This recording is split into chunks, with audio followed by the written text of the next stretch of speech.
अस्सलाम वालेकुम जी। ये एक मुझे इंसान मिला है, मतलब एक दोस्त मिला है, मुझे कह रहा है मैं आपका बड़े शौक से चैनल देखता हूँ और इंटरव्यू भी देखता हूँ। आज इन्हीं से इंटरव्यू करते हैं, फिर इनकी क्या बातें हैं इनसे पूछते हैं। अस्सलाम वालेकुम। वालेकुम सलाम। तुसी मेरा चैनल शौक नाल वेखदे हो? बहुत शौक दे दिया भाई। A few moments later. केड़ी जगह ते हो? ऐसा कबाड़ी दिया कबाड़ी ते? ओ केड़ी जगह ते? वहाँ बचने नाल 8 किलोमीटर है। वहाँ बचरा तक मेरी वीडियो जानी, कबाड़ी तक वहाँ बचरा तक मेरी वीडियो जानी है।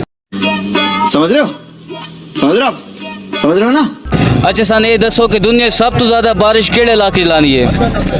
यार तुस सवाल ऊपर करेंगे हो, मैं अगे थोड़ा को रिक्वेस्ट की थी कि वो केड़ा तुसा पिछले को इंटरव्यू च आके वो कौन सा जानवर है जो खड़े होकर सोता है? सो जाता है। हाँ। तो मैं बहुत उस पर मकसद खुश हूँ। मैं सोचता रहा पूरी रात बल्कि सोचता रहा। अच्छा, मैं तो कुछ और ही समझ रहा था। अच्छा जानवर आपने वजू करके 2 नफल पढ़ लेने थे।